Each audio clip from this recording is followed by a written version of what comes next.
just another night for Supernatural Girlz. Real stories, real answers to life's biggest supernatural mysteries. And now for another exciting interview with paranormal experts from this world and others. Here's your host, paranormal researcher Patricia Baker, on the one, the only Supernatural Girlz.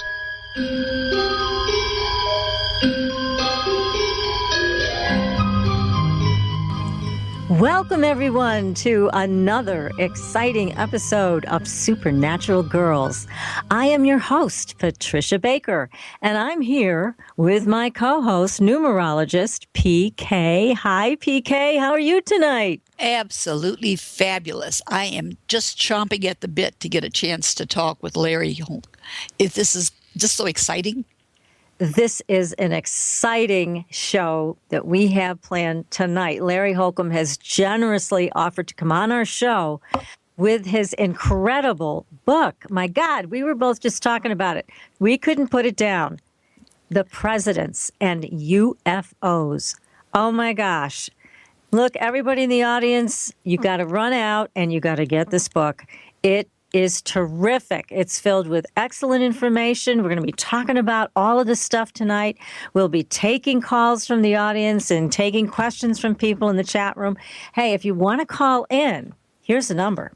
It's 888-919-2355. And again, that's 888-919-2355. Now, when you call in to ask a question, do remember to turn your sound all the way off so we don't get any feedback and we can hear you loud and clear.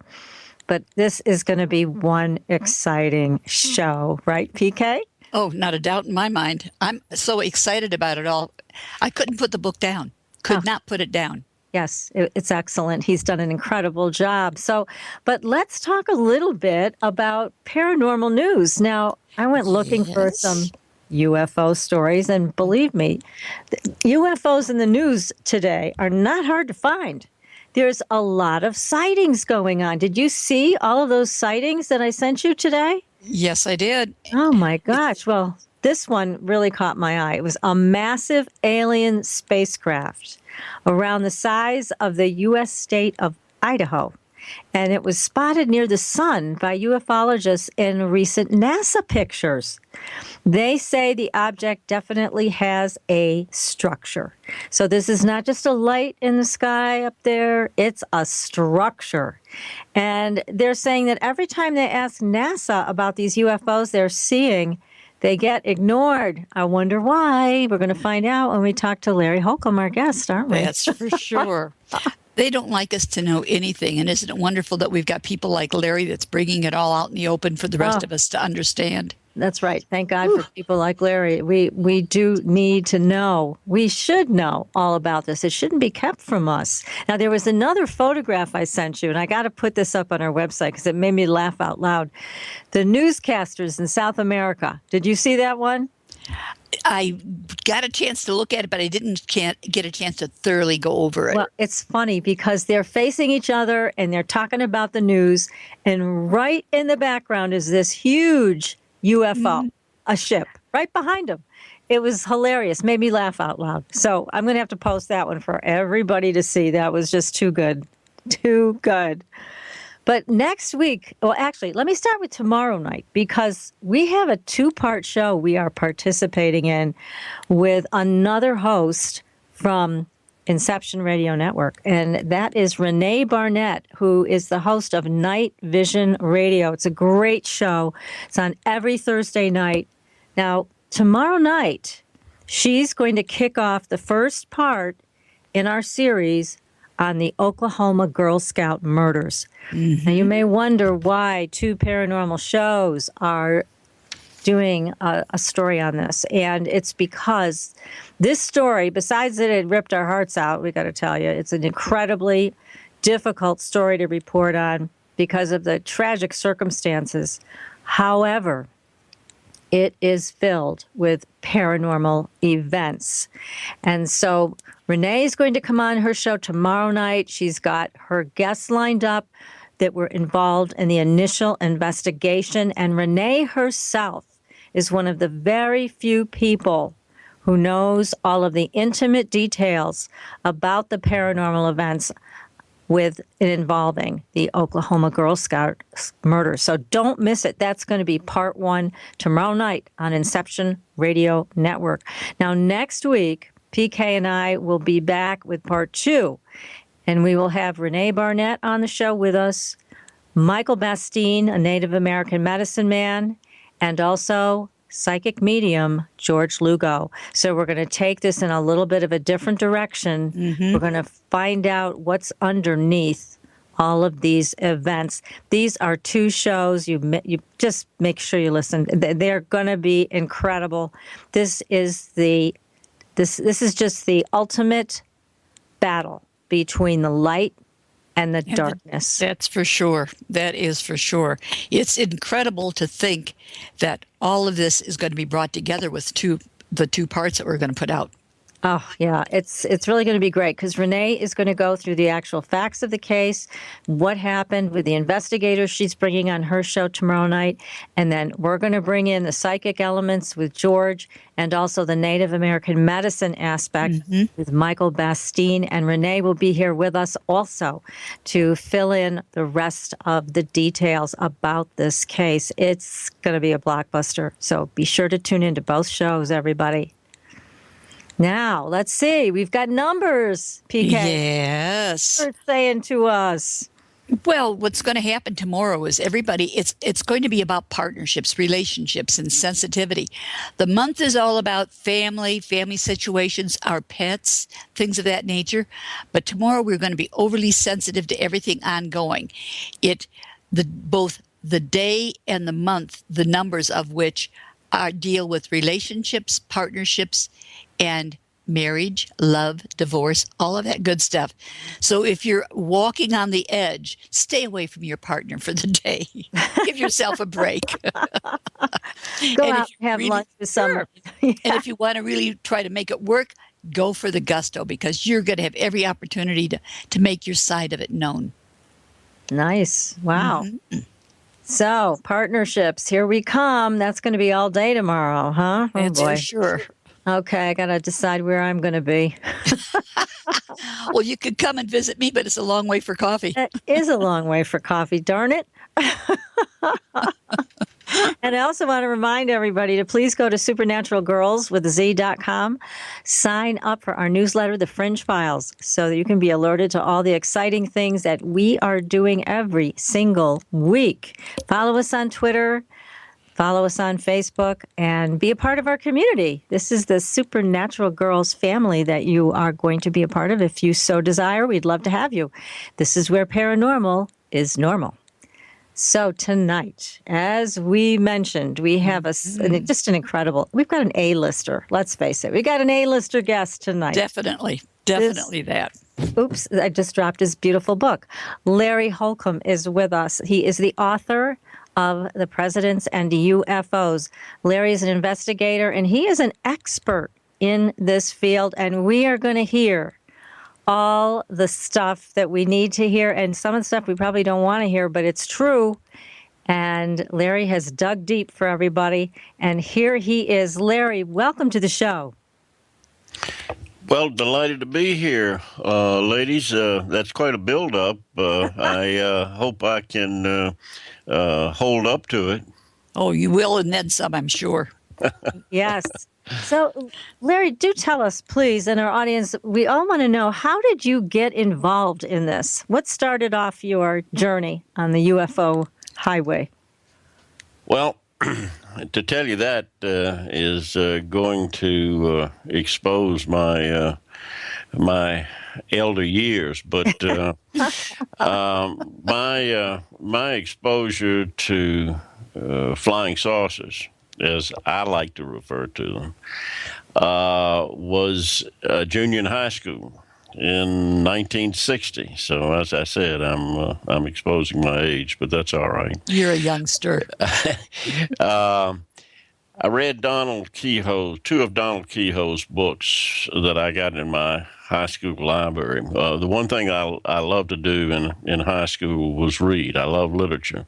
That was about the only thing I liked to do, but in high school. But I truly love literature, and I was fascinated with aircraft, and the subject of flying saucers was had really become very well known in those days, from the late 40s, 50s, and into the 60s.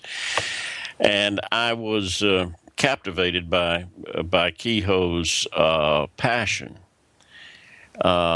in his writings that the Air Force was deeply involved in the flying saucer issue, which is what it was known as then, and that they were concealing evidence that they had. Kehoe was a retired Marine Corps aviator, retired major Marine Corps aviator, and had been doing freelance writing for a number of publications, one of which was True Magazine, which was at those days was primarily a men's magazine. He was called to Washington, or called to New York, by the editor of True Magazine, Ken W. Purdy, and Purdy told him that he wanted him to go out and investigate this new flying saucer issue that was making headlines, had been making headlines around the world.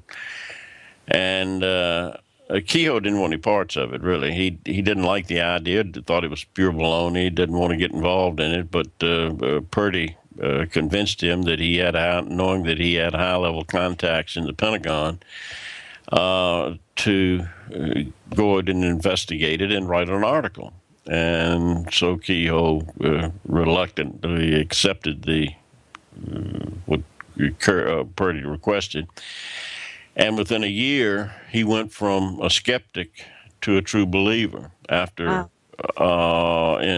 interviewing numbers of Air Force pilots, people within the Pentagon who had investigated the subject, from the old Project Sign, which was the first Air Force investigation of flying saucers, which then evolved into Project Grudge, which was really nothing but a propaganda outfit, propaganda.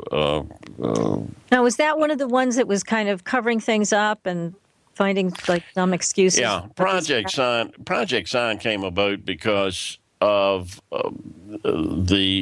Project Grudge came about because Project Sign, the personnel in Project Sign, actually did, in the late 1940s, did investigations into the the flying saucer phenomenon, as it was called then, and they ended up after, I think the thing that sort of pushed them over the cliff was the famous Charles Whited Eastern Airline event over southeastern United States, over Alabama, I think it was. The date of which escapes me, but in any case, that pushed them over the edge, and they wrote an estimate of the situation, which ended up saying that from their research that these objects that were being seen by pilots, military pilots and civilian pilots and airline pilots, most likely were extraterrestrial in origin. Mm-hmm. And this estimate of the situation was passed up like a hot potato through the chain of command in the Pentagon and ended up on General Hoyt Vandenberg's desk. He must have been thrilled. And Vandenberg said, in essence, "Hell no, we're not going to do this. This is not going public. Bat it back down and redo it. Take this extraterrestrial information or reference to extraterrestrials out of it. We don't have enough evidence, that's what it is, but we're not going public with this." So that really spelled the demise for Project Sign, which was really the truly only investigative office within the Air Force that did any real true UFO investigations, except for the early years of Project Blue Book and Edward Ruppelt. But So you found this all very intriguing, as we all have too. It's just an intriguing situation, but then it gets frustrating because in your book, and in other books, but your book especially, there's a mountain of evidence. A mountain, at least one, maybe 10 mountains of evidence that are pointing to the truth that these things are real. They existed. They visited us for many, many years. But something happened with Truman. Can you tell us exactly how this started? Because as I went through the book and PK went through the book, we were amazed to see there were some presidents in the know and some not. But with Truman, he kind of took it out of the government's hands, in the government as we know it, and he put it with another group. Can you tell us what happened there? The straw that broke the camel's back was in 1952 with the Great Washington Merry-Go-Round, as it's been called. And this is when numbers of UFOs overflew Washington in the restricted airspace over the Capitol and the White House, for that matter, on 2 weekend nights in July. The dates of which were, I think, July 19th and 20th and the 26th and 27th. 2 Saturday nights that went into Sunday mornings where these craft showed up on radar. These objects showed up on radar. Jets were scrambled on the first weekend night, and when they arrived over Washington, the jets arrived over Washington, the objects took off. When the jets went back to their base, the objects returned. And this went on from almost 8 o'clock at night until dawn the next morning. The same thing happened on the next Saturday night into Sunday morning. The difference was jets were scrambled. And at the request of Al Chop, who was Air Force Public Relations, head of Air Force Public Relations at the time, he was in the control tower at Washington National Airport, and he requested jets to be scrambled that second night. When the jets arrived, the objects didn't leave. They stayed there. And one jet had a number of objects, 5 or 6 or 7, however many, started to converge on the jet and surround the jet and close in on it. The pilot really was panicking, and he radioed, "What should I do? What do you want me to do?" Meaning, should I fire on them? Right. At that instant, the objects took off. And some of the recorded speeds was at 7,000 miles an hour. Obviously, we didn't have aircraft in those days that could fly 7,000 miles an hour. That prompted President Truman. That made headlines, big headlines, around the world. And that made Truman, who was pretty crusty, as people know, with his language and all, to tell his military aide, Air Force aide, General Landry, just to find out what the hell's going on. Get out there and find out. I want answers. From that, that was a news conference held. Trying to get through this quickly. There was a news conference held, one of the largest news conference the Air Force had held since the Second World War.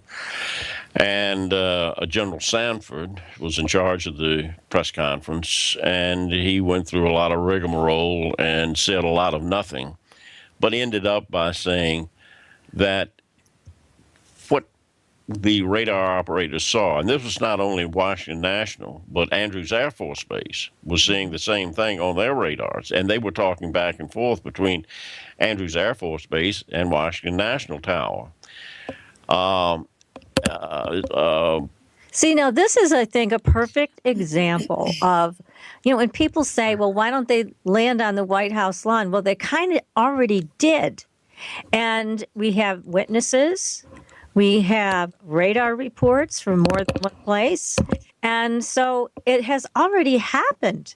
And yet people still are in the dark. They're saying, well, we don't know if it's real. How could this not be real? In 1952, these these flying saucers were going 7,000 miles an hour. And when, as you mentioned, the jets were scrambled, they played a game of cat and mouse. They'd disappear, they'd reappear.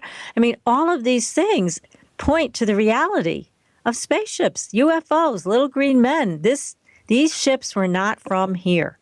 Well, General Sanford said at the end of the conference that they were temperature inversions, which was completely one of the people that came out and said it's absolute stupidity was Dr. James E. McDonald, who's one of my heroes in UFO research. Dr. McDonald was, as I'm sure you all know, was famed atmospheric physicist at the University of Arizona and studied the subject for some 6 years. I think it ended up resulting in his death, but neither here nor there. McDonald said it was ridiculous. The controllers in the tower were incensed that the Air Force put out a report that they, who had the lives of civilians in their hundreds and thousands of civilians in their hands, couldn't tell the difference between a temperature inversion and a hard target. Right. But the press, as they have over and over and over again, bought the story, case closed, and then we get into the Robertson panel, which was a result of this event and ended up saying that UFOs should be debunked to the public. This was all done in secret, that UFOs should be debunked to the public, that the CIA, the intelligence community, and the government should debunk these reports, and civilian groups that are interested in them should be closely monitored. So you've got the beginnings of a real cover-up that continues today and has exploded exponentially. Well, yes, because, I mean, it's where it started with Truman and how he brought this more to a level of high security, and whatever alphabet agencies he decided to involve in this, I don't know, but he certainly did move this many steps closer to the hands of those agencies and away from the presidents. But, well, let me. I skipped over something. Yeah, go ahead. The Truman, and this is debated with ufologists, but I believe it's a fact. Truman established a group of people called Majestic 12, MJ-12, which was a group of 6 high-level, the top-notch scientists, and 6 very highly esteemed military field officer, general officers, and admirals. And Majestic 12 was the group that Truman set up to investigate flying saucers or UFOs and report back to the president. That was their charge. That as it said about Truman, the buck stops here. He wanted all information, all UFO, all flying saucer information to be controlled by the president. The president would have absolute control over this information.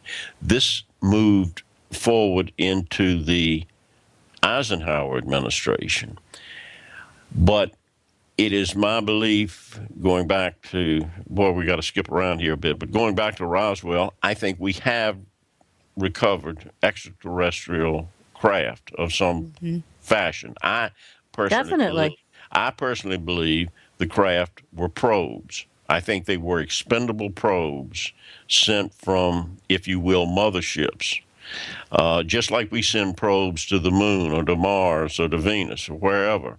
I think these were probes, and these probes were expendable. I think they had some type of living being in them that was probably part of the craft. These were engineered beings. These were living beings, but they were engineered beings. Can I back that up with hard fact? No, but after doing a great deal of research and spending a lot of time in presidential libraries, I think that's the most logical answer. And these beings and the probes that they were in, or that they were part of, were expendable. That's why they weren't the people that were handling them, that were controlling them, didn't come and pick them up. I mean, perhaps they wanted us to have them. Perhaps it was the beginning of a long term of disclosure. I don't know. That's pure speculation. But I think these were expendable probes, and Interesting. and I think I think we had this material, and I think this material was turned over to the intelligence community, and from there to the military-industrial complex for study. And I think a great deal of money was given to the study of these artifacts. And where you have a lot of money, you start amassing a lot of power. And I think that in the later years of the Eisenhower administration, the power that Truman envisioned the president having over this issue was wrenched away from the White House and the president, and taken into the hands of the intelligence community, and at the very highest levels, the military-industrial complex. And I think that's where it's gone today. I think today presidents know really very little about the subject. I think that it's controlled deep within the black operations of our government and the intelligence community, and there are very few people, I call them the keepers of the secret, who make the decision on what presidents know and what presidents don't know, depending on how they view the particular person, how they view the person that's occupying the White House, and how much he or she will be briefed on this subject. So that's, in a nutshell, I think, where we are. Yeah, and I totally agree with you. I think that's a really good assessment of what's happening. And at the same time, it's a little bit disconcerting that so much of this is in the hands of people who are not accountable to us as citizens. And also, you must be talking about security clearances that go far above the president's head. I've heard there's like 35 security clearances that go above the president. Have you heard that? Yeah, top secret clearance is really nothing. It's you've got security clearances of all types that are above top secret. Mm-hmm. We hear of top secret, ultra. We hear of all sorts of levels, but there are many levels above top secret that involve various things, be they experimental aircraft, such as the stealth aircraft that was secret for 20 years. People say that the government can't keep secrets. That's baloney. The government may not be able to keep political secrets, mm-hmm. but they can very well keep secrets that involve national security and national defense, and that's two different things altogether. Political secrets are just that. They are politicians are blabbermouths. True. And bureaucrats deep within the government are very accustomed to keeping secrets, as are the very high-level officials of corporations that operate within the military-industrial complex. Yeah, we've got to go to a commercial break, Larry. But again, everybody, you're listening to Supernatural Girlz Radio with your host, that's me, Patricia Baker, and my co-host, PK, and our incredible guest tonight, Larry Holcombe, who is the author of Presidents and UFOs. Everybody stay tuned. We will be right back.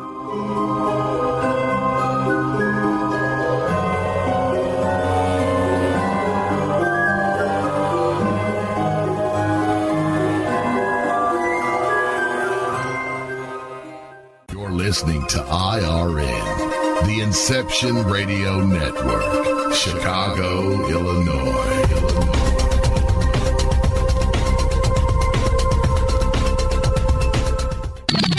You didn't forget what's coming up tonight, did you?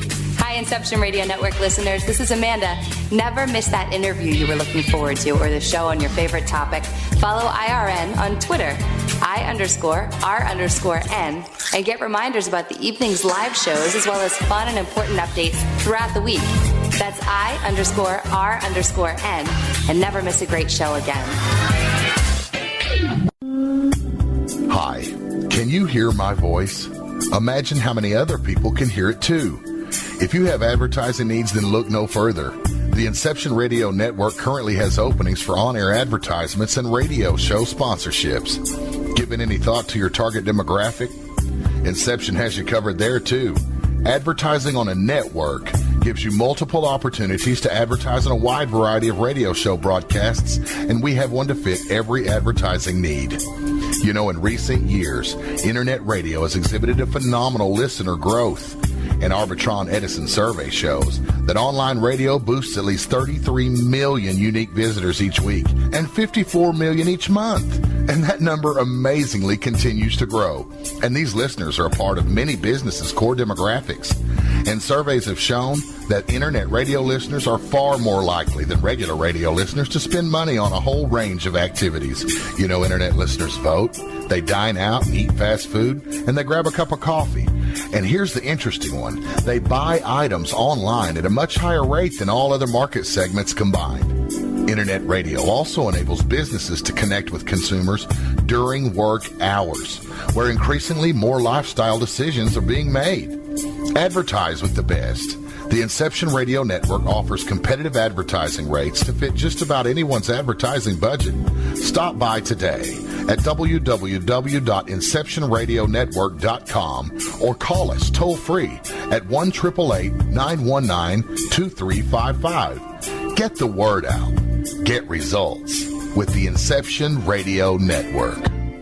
Are you a fan of Inception Radio Network? Do you reckon it's the best alternative talk radio station on the planet? Well, if you do, head to facebook.com/Inception Radio Network and like the page. Tell your friends, spread the word, and keep listening to the best. Hello, Inception Radio Network listeners. This is Amanda. Remember, you can take your Inception Radio shows on the go. Just download the Inception Radio Network app for your iPhone, iPad, or Android smartphones and access live shows, past shows, guest lineups, and much more. Just visit the iTunes Store or the Google Play Marketplace and download it today for free. Your property tax bill. Have you seen it lately? It's frightening. Your property taxes are going up while your home value is going down. It's time to fight back and win. For the real truth about the property tax system, get attorney Pat Quintilian's book, Are You Getting Screwed on Your Property Taxes? How to Find Out and How to Fix It. Attorney Quintilian answers all your questions and gives you the facts you need to fight a property tax bill that is spiraling out of control. You'll also read about what happens to property owners who don't check their property records, only to find out too late they're taxed on square footage, fixtures, and even buildings that they don't own. Is this happening to you? Learn your rights. Buy attorney Pat Quintilian's book today. Are You Getting Screwed on Your Property Taxes? How to Find Out and How to Fix It. Available on Amazon.com.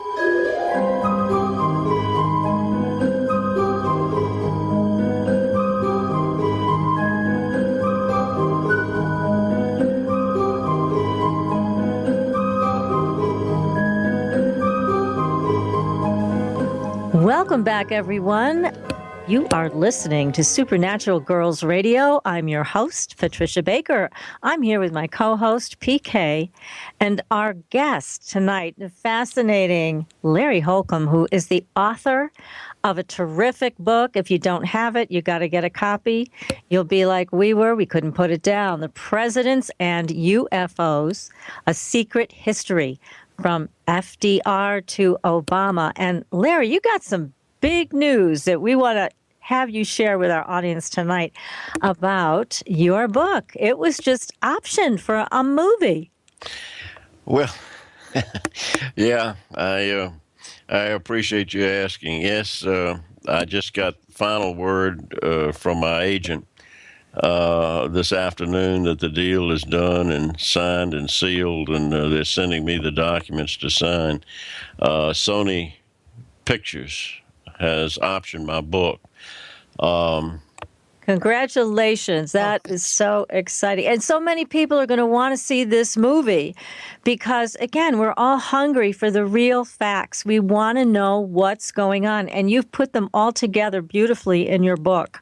So now people will get to watch it as well. Congratulations. Thank you. Thank you. We're pretty excited about it. I don't know now what Sony's going to do with it. They have the option, and I understand that I have from my agent that they already their option started actually about 6 weeks ago, and that they are looking for screenwriters. So whether it's going to be an actual film made, whether it will be a miniseries for television, such as a miniseries on HBO, I don't know. There are all sorts of there's all kinds of broadcast outlets today for something like this, but I'll tell you what, wherever they decide to put this, it's going to be watched by millions of That's people. for sure. It's so intriguing. It's just incredible to think all of this is taking place while we're alive. Yes. Well, I tried to, in writing the book, I wanted to appeal, or I wanted to direct the book to, you all have read the book, and you know that I call folks the casual observer, and that is the person that has an interest in the subject. And I think that there's a huge amount of folks around the world that have an interest in this subject, but really know very little about it. They only know some of the silly stuff that you see on television, some of the ridiculous things that you see, some of these documentaries that come out and that just drive me crazy because they are inaccurate. Their facts are not accurate, and they are making assumptions that they shouldn't be making. But I wanted a book that would sort of be a textbook 101, if you would, for modern day ufology, from the 1940s, from the Roosevelt era forward, and what really went on behind the scenes, what really went on within the Air Force, and how much discord there was, for instance, as you all read in the book, within the Air Force in the 1940s, in the 1950s, and how many blows the Air Force took over and over again when they would come out and make statements of fact that turned out to be blatant lies. And let me make it clear here to all the listeners that I have the greatest respect in the world for the military. I really do. And the Air Force. I think the Air Force is a marvelous branch of service, and all of the people in the service, Army, Navy, Marines, Coast Guard, they all do a fantastic job, and so many have given their lives for our country. But I think in the Air Force and the government's handling of the UFO issue, their handling of it has been idiotic and despicable. We agree with you because they point fingers at people who are highly trained, at people who work on radar, as you mentioned, every day, and they make them look or sound stupid, like they don't know what they're talking about. Nothing could be further from the truth. They are disparaging to abductees also. They go on a big campaign against these people who have suffered through abductions. And all of this I agree. We agree. This is despicable. This is not fair treatment of the American public. I don't know. Abduction is not my strong suit. My background really involves the study of flying saucers and UFOs, and not even so much of who occupies them, but just the craft themselves and what they do. And because you have to specialize in an area. We're talking about, when you talk about UFOs, you're talking about a subject that has so many roots and branches running from it that we could spend hours discussing why the media doesn't cover it properly, who the debunkers are and why they debunk it, and so on and so forth. It goes on forever and ever. So you have to focus on one thing. But abductions is a very important part of it. And I think the abductees have been treated in many cases terribly. I am good friends with Kathleen Martin, who is head of MUFON's abduction division, if you will. I'm sure that's not Kathy's exact title, but that's what she's in charge of. She was on our show, Larry. She was delightful and very. Oh, is that right? Yeah. Yes. I was just with Kathy and Stan Friedman at Roswell a couple of weeks ago, and Kathy, if you know the book, helped me out greatly in the abduction chapter, because I don't know abductions. But I thought that they were so important, the topic was so important, that it needed to be covered in my book. And I asked Kathy to include, if she would help me with it, which she did. She sent me a paper that she had written previously. She could not get into it actively then because she was just, her new book with Denise Stoner had just been released, and she was touring around the country promoting that book. But she did a great deal for me, and I'm indebted to Kathy. And she's a fine person and a delightful person.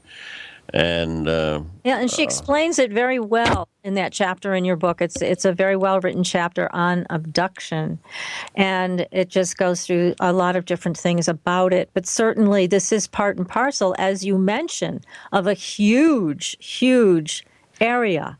And it's, again, I just want to urge everybody to buy your book. Again, it's The Presidents and UFOs, A Secret History from FDR to Obama, because it is very clear. You have written a book that is so clear and so easy to read and understand how things progressed the way they did. And again, this is based on as much information as you could garner in this whole just long history of secrecy. You did a great job, but there's still a lot of secrets.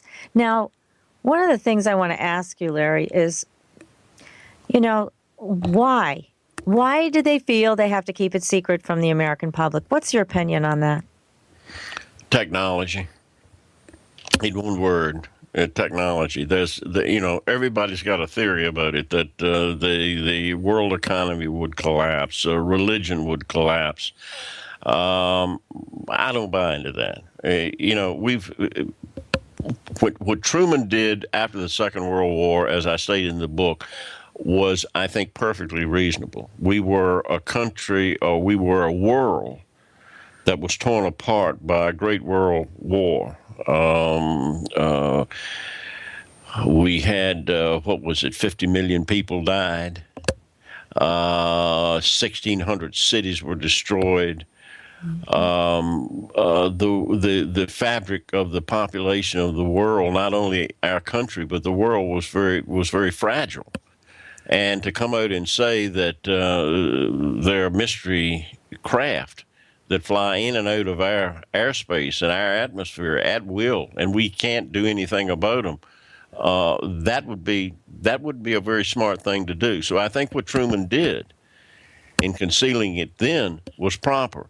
I think that as time went on, and we got into the atomic age, and people lived under the fear of mass destruction or mutually assured destruction, which was called MAD. We saw the advances in space and people landing on the moon. We became a more sophisticated people. So today, I think that people, if the news came out and said, well, yeah, it's been proven that we have been visited by extraterrestrial visitors, people would say, gee, that's really something. Then they'd go about their lives as, their business, sure. you know. And I think that we've become that sophisticated. So to go back to your original question, why? Because we have gotten artifacts that lead to great advances in technology, and we don't want to share that with anybody, friend or foe. Other countries have also, I think, gotten this technology. I think the Russians have gotten it. The English have gotten it. Probably South American countries, China. They've had crashes, reported crashes. I think that they all have it, and I think that's why it has been concealed for so long. Although I see some of these countries starting to open up, like France with that Cometa report, becoming more open. But yet they see the United States standing alone like this stupid ostrich with its head stuck in the sand. But we do just it so denying, well. just denying everything. Yeah, and here's my question to you about that. And this is where the abductees come into play.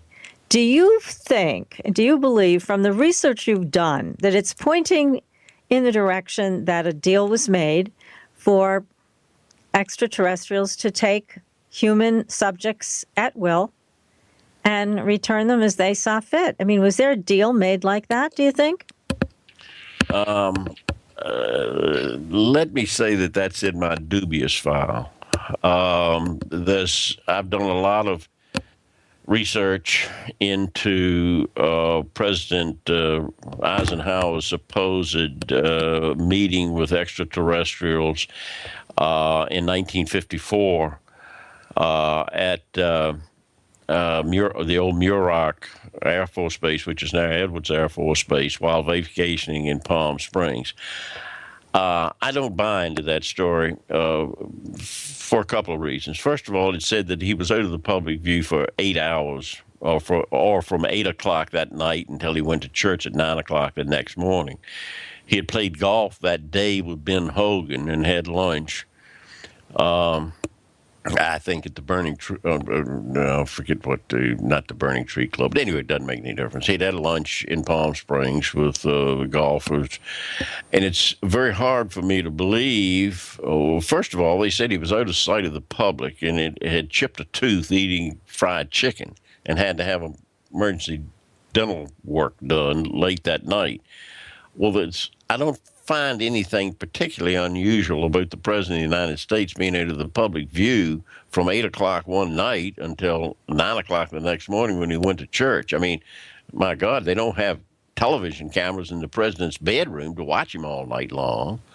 So that instance is appeal, and the fact that he played golf with some famous golfers and then flew to Muroc and had a meeting with extraterrestrials, and then came back and went to church the next morning, and then had a big reception that evening. I just don't buy that story. However, in 1955, he was on a quail hunting trip, went on a quail hunting trip to Georgia, and in February of 1955, I think it was, and his press secretary, Haggerty, said he came down with James Haggerty, said he came down with the sniffles. And so he'd be just having hot toddies with Mamie and her mother and playing Scrabble and what have you. And what have you. So he was under public view for 48 hours. Well, it's perfectly reasonable to think that he could have gotten on Columbine 3, his plane, and flown to,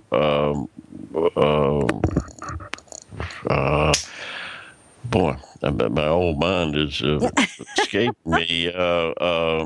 But so the Air bottom Force line Base in New Mexico. Anyway, Holloman Air Force that Base. deal was made. So you don't think that there was a deal made to allow ETs to take people?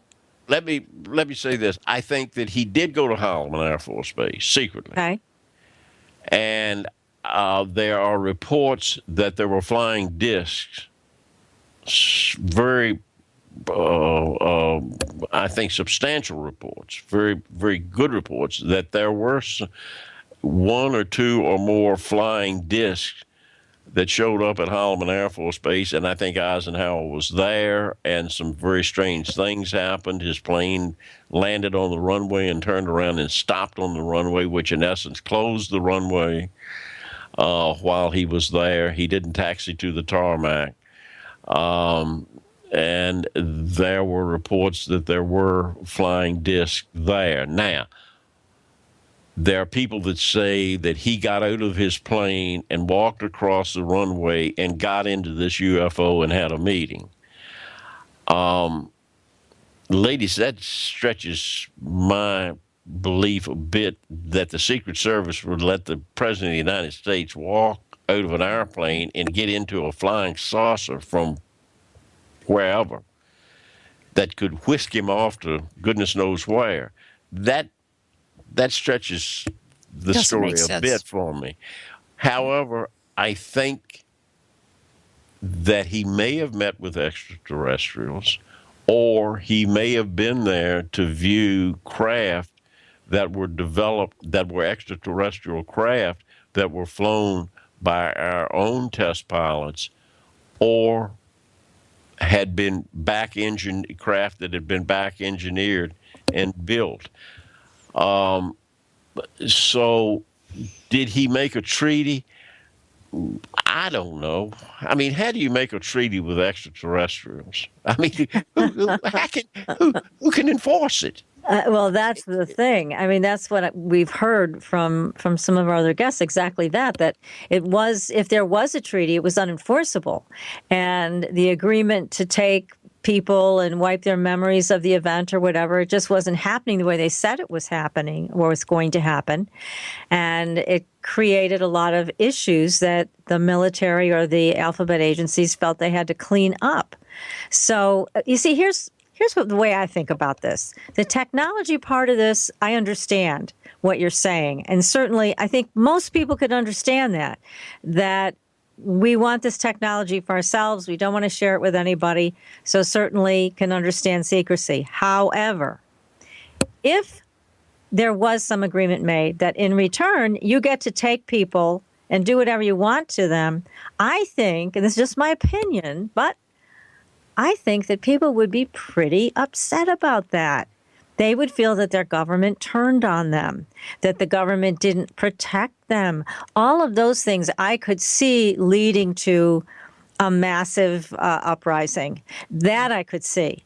So, and the reason that the government wants to continue to contain to continue to cover this story up with such deep secrecy, because if it was revealed, it would be so detrimental to the government. And I agree with you that the reason that the United States continues, as I said, to bury its head like the stupid ostrich, is because to reveal what they really know and what is really known deep within the recesses of our government would be so damning to the government, so hurtful for what they've done in the past, that they can't can't let the truth out. I think that's a very real possibility, and there's no question in my mind that many, many laws have been broken in this subject.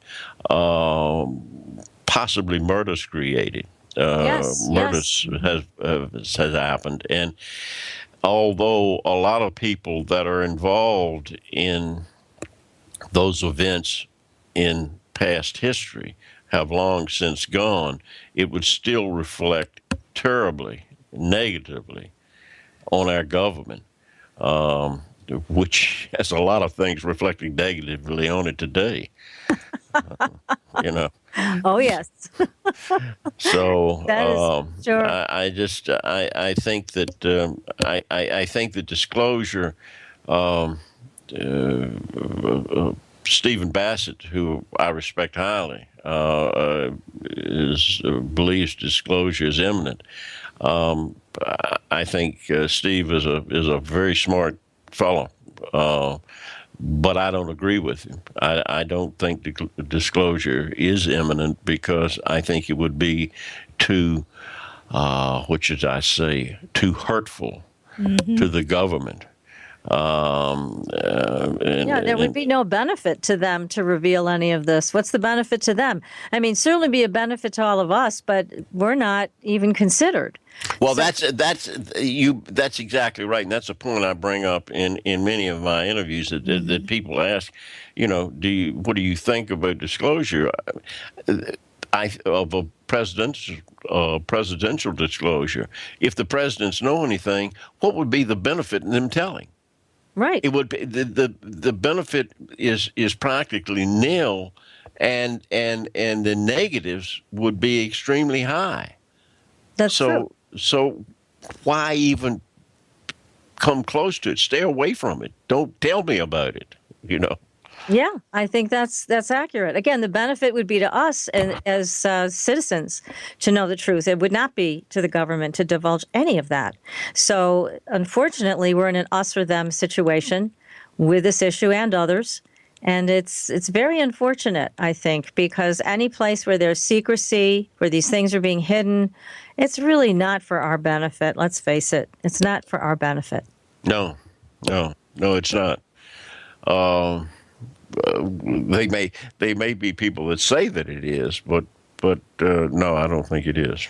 No, it really isn't. Now, I've got a lot of questions that are backing up here in the chat room, but I'm just enjoying talking to you so much, Larry. I haven't given them a chance. So here's one quick question if we can answer before the break. Somebody has written in, Neutron is the name, and Neutron says, was the UFO phenomenon responsible for the contention and ongoing power struggles between the Navy, Army, and later the Air Force? In some respects, yes, it was, especially in the early years. In the 40s and 50s, there was a great deal of discord, not only within the Air Force, but within the Navy. The Navy got very upset with the Air Force over a couple of events, which I won't go into. But the Navy finally said, "Nuts! We'll take this up. We have an Office of Naval Intelligence. We'll take this subject on ourselves." And I think they did. And I think the Navy today probably knows as much or more about the whole UFO story than the Air Force does. I think the Navy is deeply involved in it. And this goes into the story of undersea UFOs but I think that there's been a great deal of discord within the services, primarily between the Air Force and the Navy. Interesting. Well, and I've got a piece to share with you that I also learned about the Navy's involvement from Dr. Andrija Puharich, because he said the same thing you did, that the involvement from the Navy's perspective was greater than any of the other agencies. So we're going to talk about that, but right now we've got to take a short break. Everybody, what an exciting show. If you'd like to ask your question in the chat room, feel free to do that.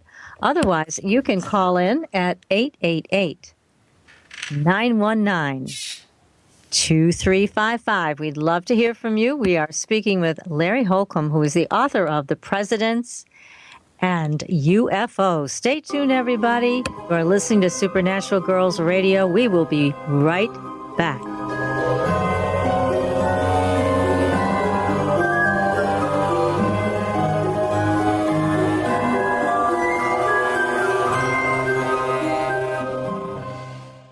listening to IRN, the Inception Radio Network, Chicago, Illinois.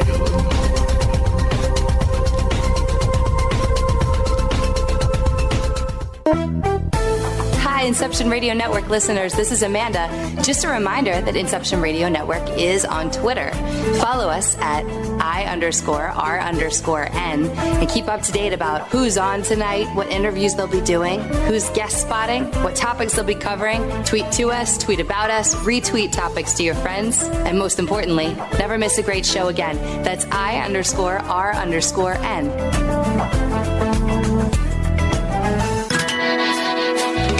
Don't have a computer? Is your internet connection down? Don't worry. Use your trusty cell phone or landline and call into our listen line at 401-283-6700 to listen to the Inception Radio Network 24/7.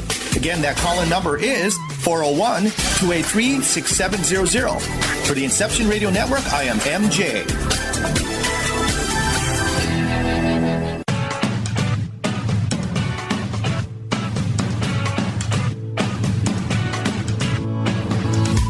Hello, Inception Radio Network. Would you like your favorite show to be played again live on air?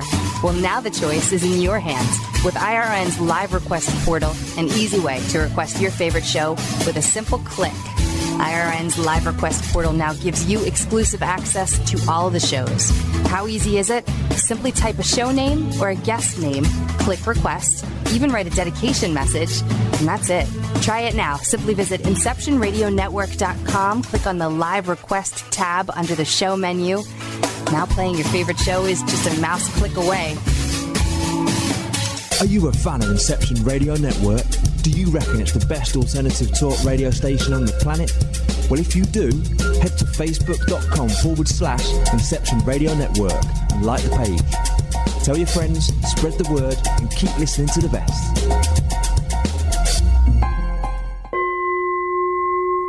Are you ready for a new experience of freedom and powerful connection? Would you like a positive, effortless change in your life? Then come to CosmicFusion.com, where we offer the most advanced energy clearing and expansion techniques in the world, with a quantum vortex energy to activate your divine blueprint and life's purpose.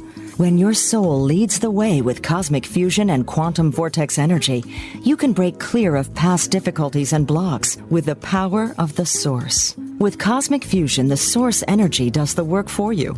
It's easy and effortless. Listen to our free meditation right from our Cosmic Fusion website, the Cosmic Code Meditation. Sign up for one of our interactive webinars today. Come to Cosmic Fusion, www.KOSMICfusion.com, to experience an effortless awakening and transformation. Are you ready for an upgrade? Are you ready for a new experience of living in the fifth dimensional magic and powerful connection? Then visit CosmicFusion.com today. CosmicFusion.com.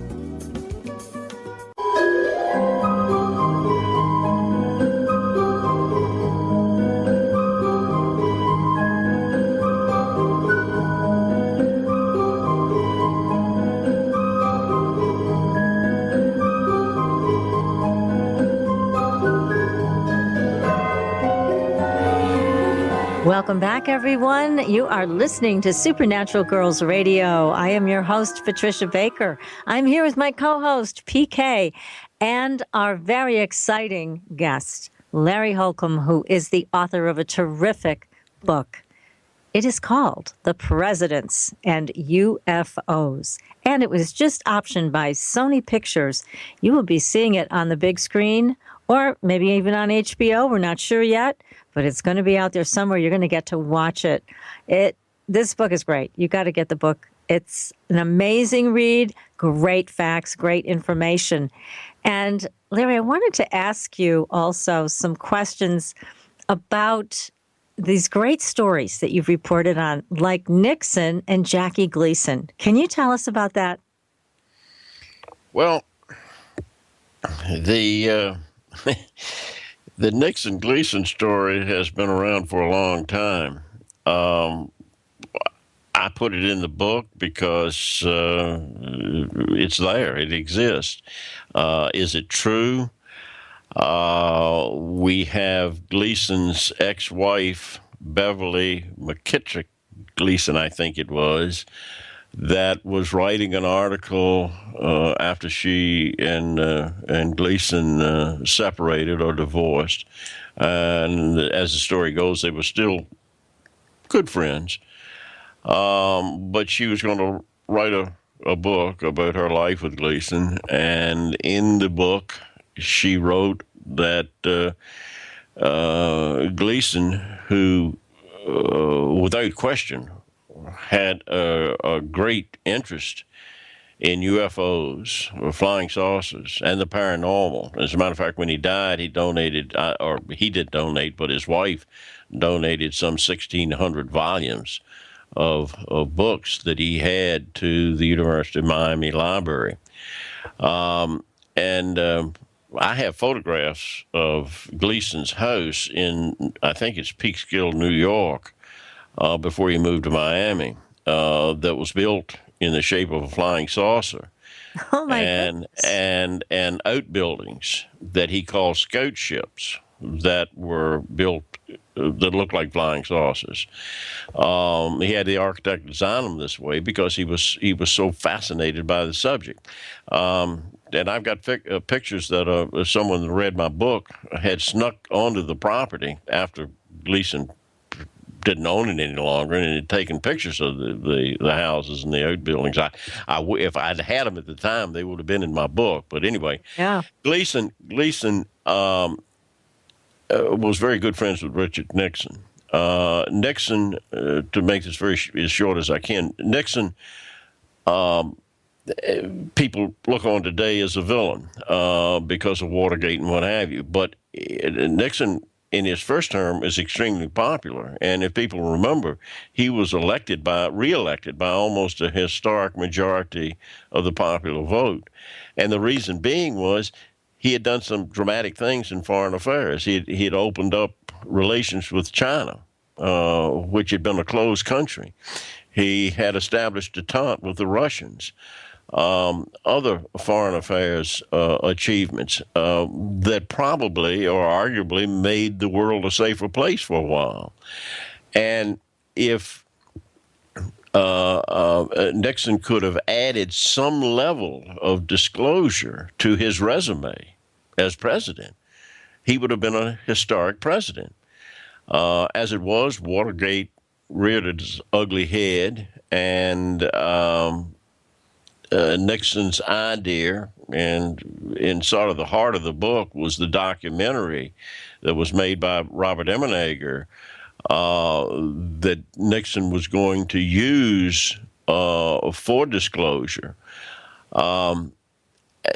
That I think that's all logical and reasonable because he was such close friends with Jackie Gleason.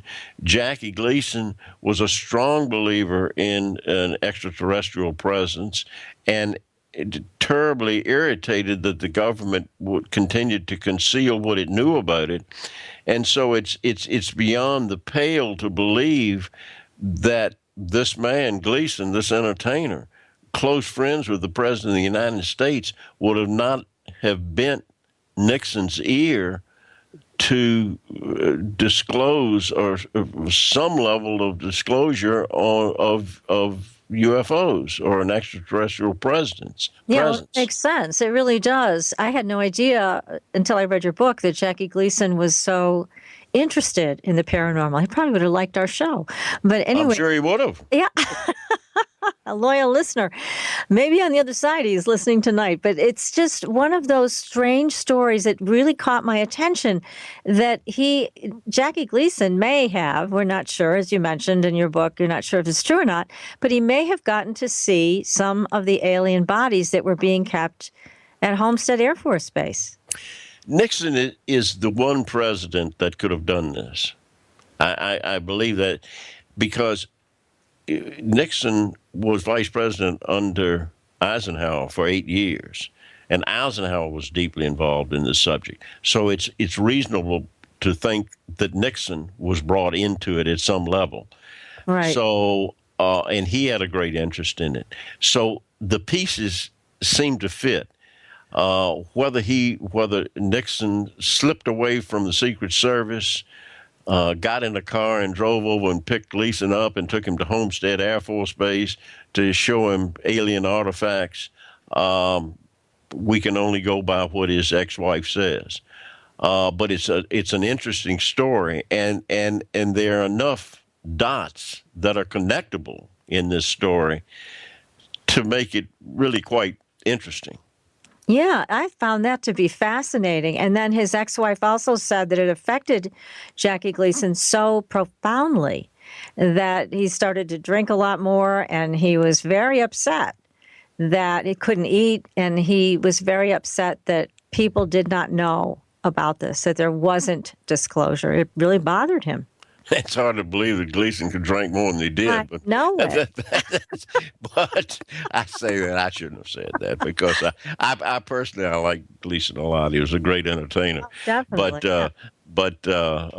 Yeah, he did have a reputation for dipping his feet quite a bit. Yes, he did. Well, now, the other story that caught my attention, there's so many in your book, and they're all really intriguing, but the one about Carter, because as you bring out in the book, there are some presidents that have been given more information than others. Now, Carter was briefed by someone called, I believe you called him the Guardian. No, that was Carter was briefed by George H.W. Bush, okay.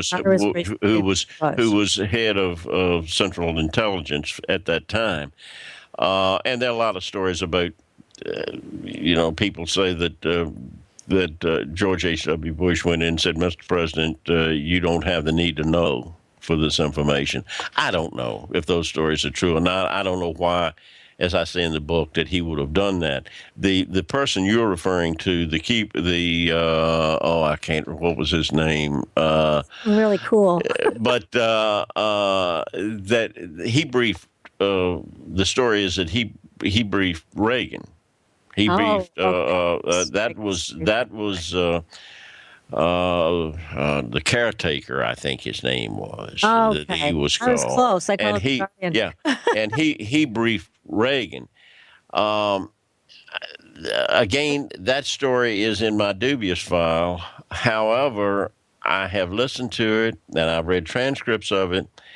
And the thing that I find fascinating about it is that it's very Reagan-esque in Reagan's replies. It sounds like Reagan. And all of these documents that I talk about that are not official documents that have been released through FOIA, but documents that are documents that have been leaked, you have to read the documents, and most of them are photocopies. So they're not on original paper. They don't have original inks that you can do forensic testing on and what have you. So you have to read the documents and see if the prose matches the prose that would be written in that particular time frame. Yeah, for you're instance, quite a detective when you go through all of this stuff. You've got to put all the pieces together. I know. Again, that's why I'm so impressed by the amount of work you've done to create this book for all of us to read. But I want to go back to Carter for a second, because in the book it's reported, and I've also heard this story elsewhere, that after he was briefed, he went into his office, put his head in his head in his hands, and started sobbing. Now, what in the world was he told? We can only, I guess, imagine. What in the world would strike him so deeply that he would just start crying? Well, that opens up a lot of questions. First of all, did it actually happen? We don't know for sure that it happened. But if it did happen, then it goes back to some people's theory that the reason we are not being told the truth is that the truth is too terrible for the people to know.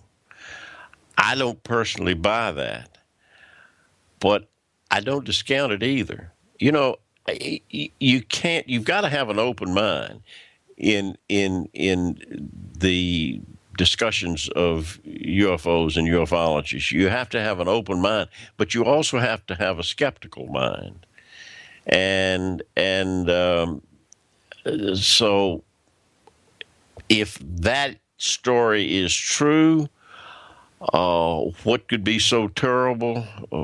Perhaps there is some very sinister background to this UFO story.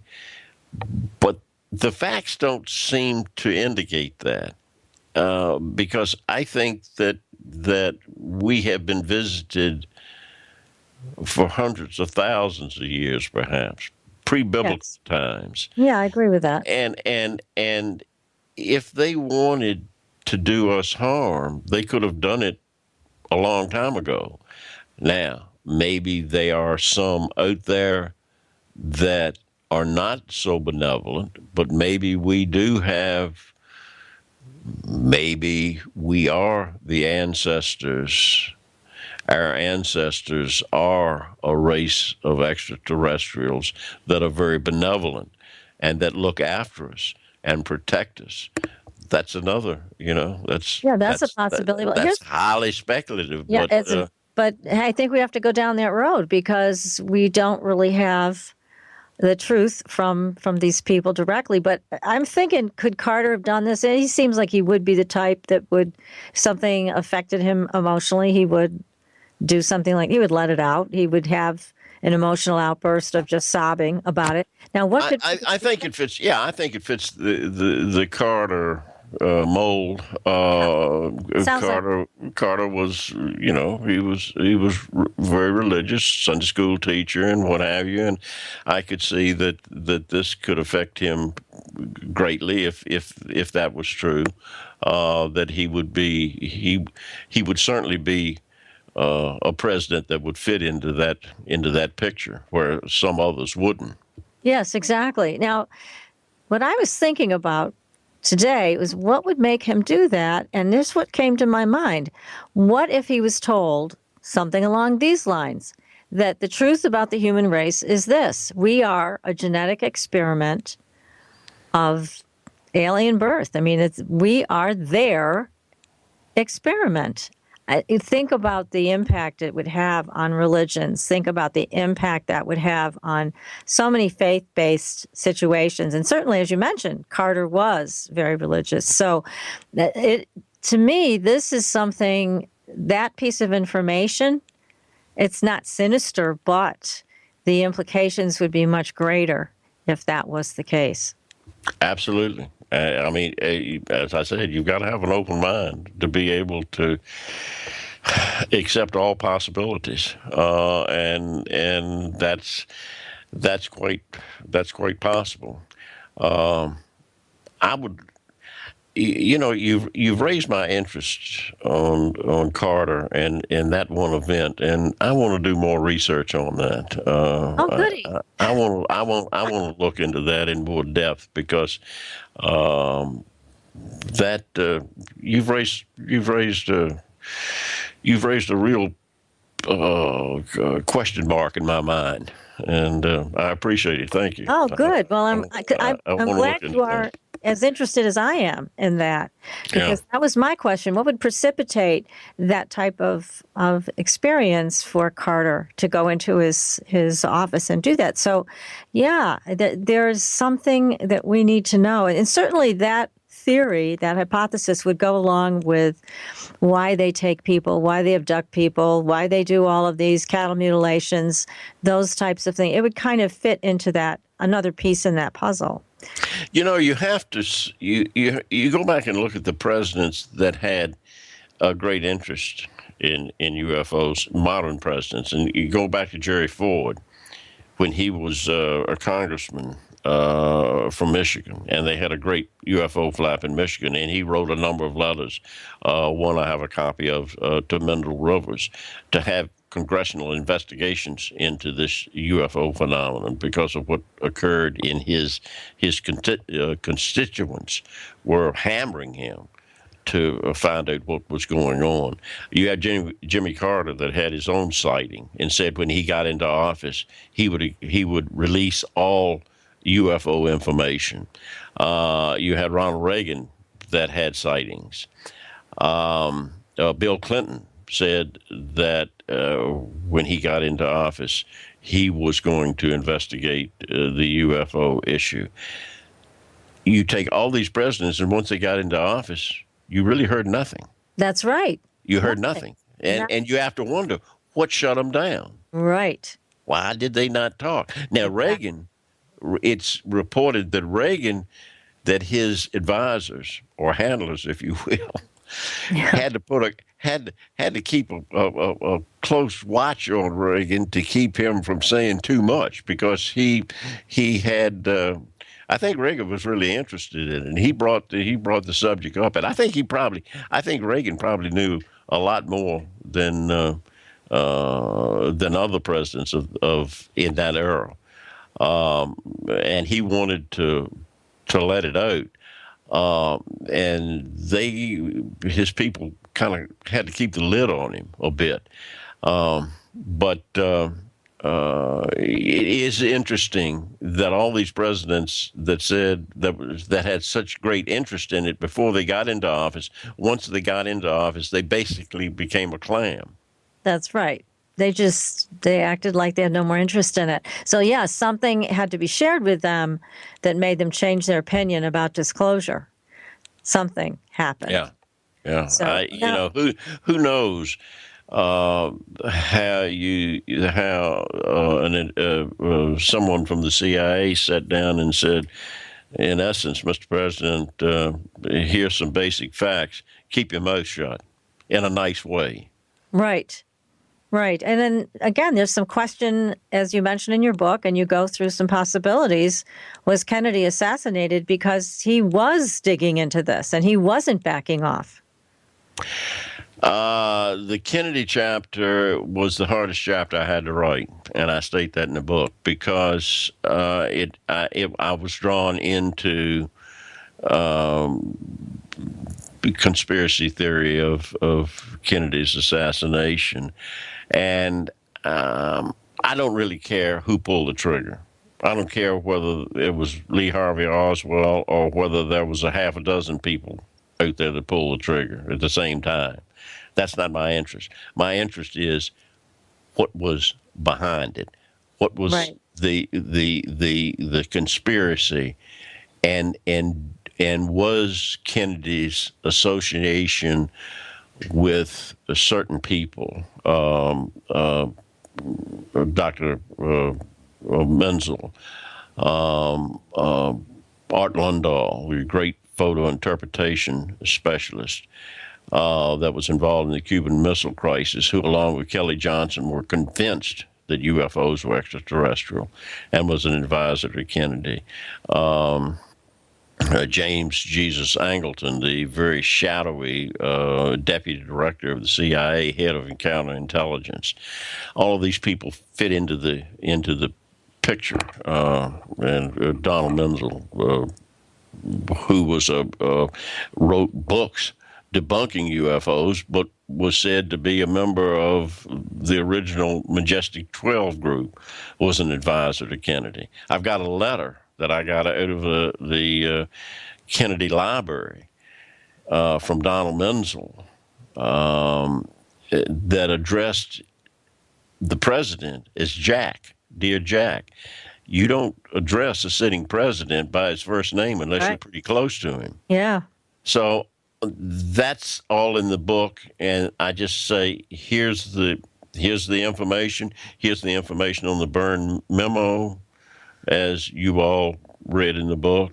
Right. The final tab page of the Byrne memo, which goes into the operation must become wet, which is a code word for assassinations. These are the facts as they exist. Are they true? Can you connect the dots? It's up to you, the reader, look into this and see if you think these dots are connectable. Exactly. And again, you present a very compelling case. I don't think anybody could read your book and walk away from it thinking that UFOs do not exist. They obviously do. And I've known this for years. I know, PK, you've known this for years. And it's just that your book is so well done. And you also bring up the Obama administration. And again, they're all full of hot air. Everybody talks a good game till they become president. And then they act disinterested. Well, Patricia, when I wrote the book, and that's current affairs, and things change. When I wrote the book, I really didn't think Obama knew hardly anything of the UFO issue. Yes. However, after he's been on Jimmy Kimmel and he's made the statements that he made on Jimmy Kimmel, I'm starting to reassess that opinion and say that maybe he was briefed more than I thought he was briefed. And when he made the statement, and kind of laughing, but it was a nervous laugh, that they don't let us talk about that. Uh-huh. Maybe he's telling the truth. Yeah. Maybe they are briefed, and I believe they are to a certain level, but they are told that. President's under security clearance just like everybody else that's in government. They have a security clearance that they're bound to keep their mouth shut about things. And so I think that that Obama may know more than I thought he knew when I wrote the book. Mm-hmm. It's quite possible. But it sounds like from everybody who wrote about Nixon knew the most, would you say?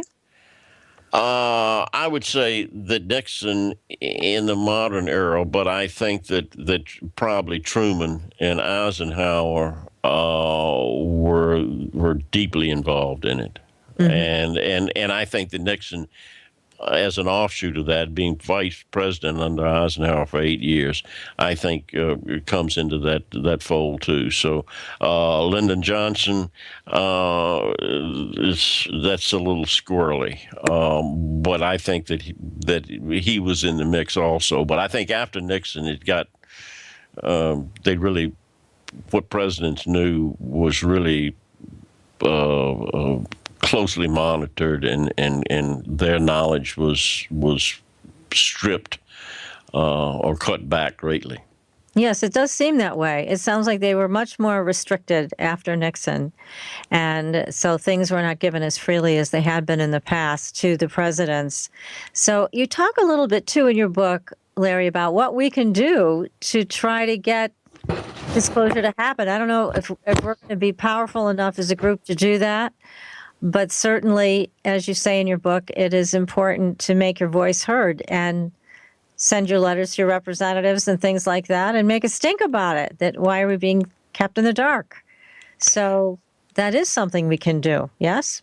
You can talk about it, yes. You should. There's so many people that have sightings that are legitimate people, that are, everyday folks, but they have legitimate sightings, and they should report them. I write about a young lady that had I think, an astounding sighting, and I believe her completely, in California, in Central California, and she had not told anyone about her sighting until my book came out, and my agent put me in contact with her, and we talked about possibilities for my book. But I found out that she had a sighting that was remarkable, and I put it in the book, but she never reported it. Yeah. And the reason she didn't report it was she thought it would hurt her career. She had a very high-profile job in Hollywood. That's the thing. That's what people face, unfortunately, and that's not the way it should be. But Larry, we can't thank you enough for coming on the show. This hour and a half went in the blink of an eye. We're going to have you back. There's still a whole bunch of other things we haven't talked about with you, but good luck with your movie. And oh my goodness, thank you so much for writing this great book, everybody. It's The Presidents and UFOs. Be sure to tune in tomorrow night to listen to Renee Barnett's show on Night Vision, the Oklahoma Girl Scout murders. And Thanks, everybody, for listening. Thank you again, Larry. And we will see you all next week for part 2 of the Girl Scout murders. In the meantime, we'll see you on the Blue Highway. Good night. Thanks much.